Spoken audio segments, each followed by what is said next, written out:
Hello guys, I'm now about to make a video. This one was on request. It's to show you how I shade my background. Now, it's something that I've messed up a few times in the past, and now I do dread doing a big background if it's just grey. But only because it can become patchy, but I found a way that I'm comfortable with doing it, so I'm going to show you that now.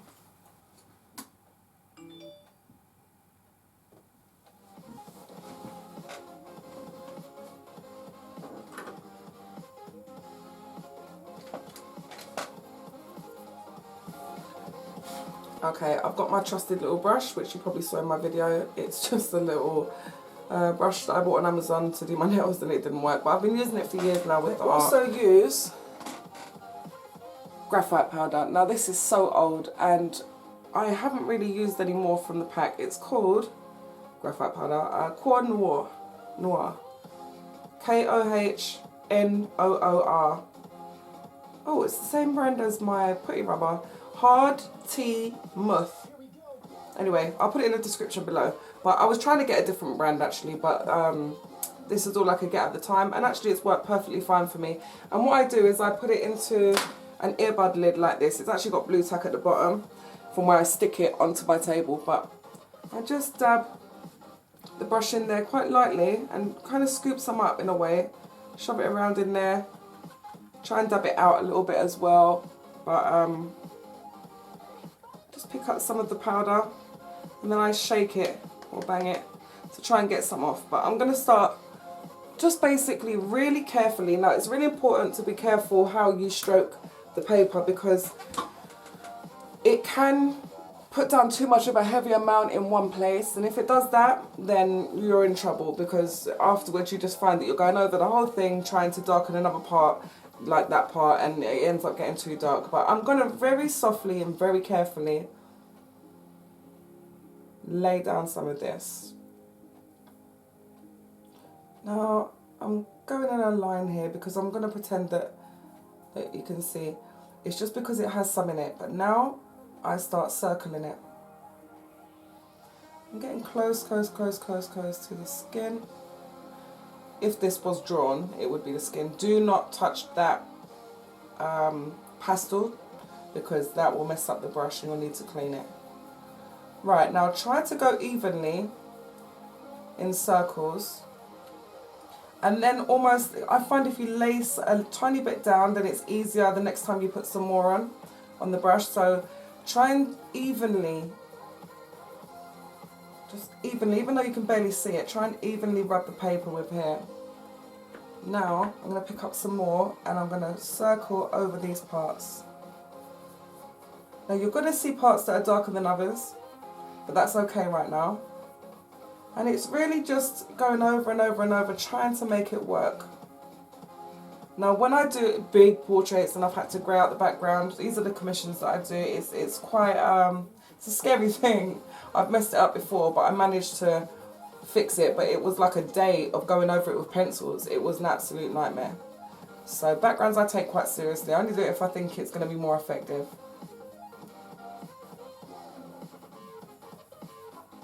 Okay, and I can do that all the way around. I might still use this picture to do maybe the shading or something, or maybe the beard and moustache. I'm not sure, so I'm going to keep that bare. I'm just going over it quite comfortably now. I'm turning the brush over in case there's any more on the other side. You can use any kind of brush, soft brush. Even like makeup brushes would be good, but I know makeup brushes can be expensive. So any woman that wears makeup like I do would be like, makeup brush? Are you crazy? But if you've got anything like that lying around, now what I'm going to do is I'm going to get an earbud or a Q-tip, whichever you call it. And I am going to pick up some more of that graphite powder. I'm just going to dab it in there, really. And then blow it, I'll show you again. Blow it off. Dab some on there, you can see it's quite dark, and then it's almost blown off. Now this is when you take your time and do very light circles all over the area.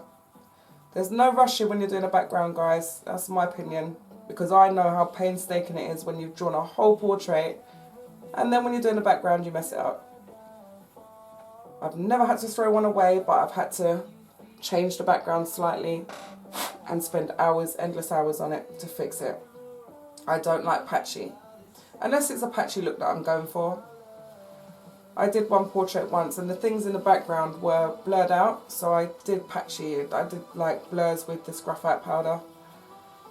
And it came out really effective. And that's about it, guys.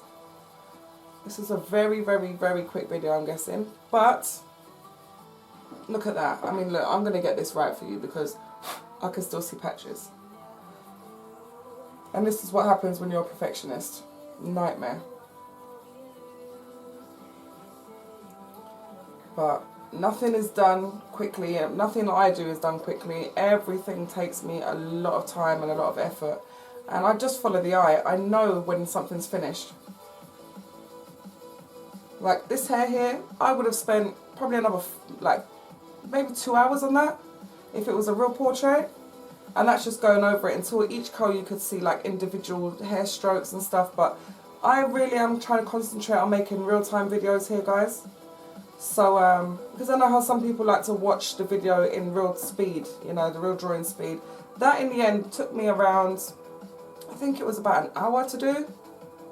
But, which is pretty quick, but you can see it's not as realistic as some of my drawings. So, like I said, I was just going to show you a shortcut and a way for you to do afro hair if you've never done it before.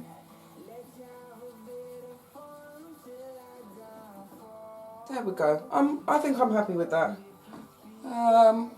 Yeah, and that is how I grey out the background. You can also, a little trick, something I like to do, once again, it's not necessary, but I just get carried away and can't stop with portraits. I do tend to blend it.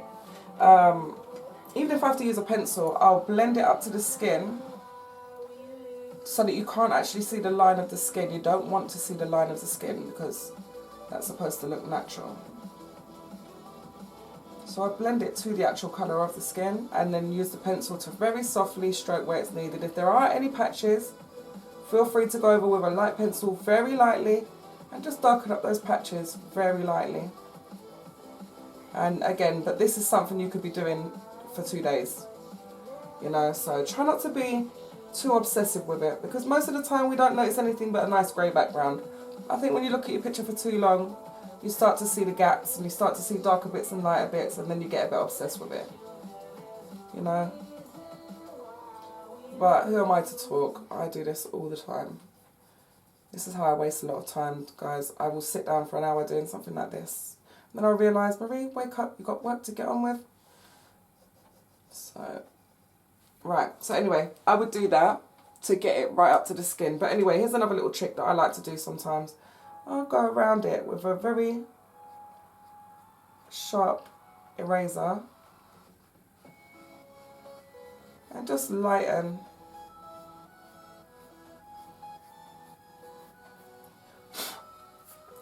that area. I don't know why, just to me it makes the picture really bounce out. You can't really see the effect of that because you can't see the colour of the skin here. Now if the skin was shaded and blended, I'll try and give you a quick example. We're using the same effect really. Again, especially if the skin is a very similar colour to the background, sometimes depending on the picture that you're doing, I would just lighten that up there. Okay guys, and then you'll be able to see the part that I've erased.